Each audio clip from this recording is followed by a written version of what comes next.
In the book of condolence at the French embassy, David Cameron wrote, "We are all together."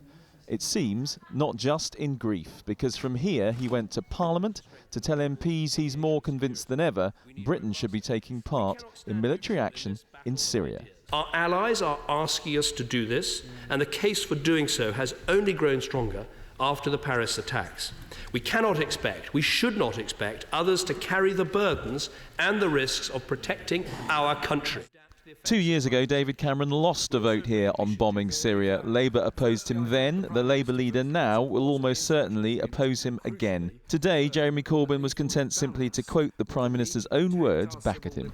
Can I therefore welcome the Prime Minister's comments at the G20 yesterday when he said, "I think people want to know there is a whole plan for the future of Syria, for the future of our region, and it is perfectly right to say a few bombs and missiles won't transform the situation."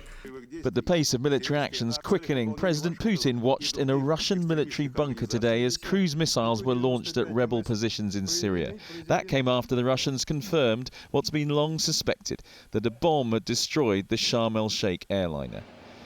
Meanwhile, in Paris, President Hollande welcomed US Secretary of State John Kerry to discuss how to attack the so-called Islamic State.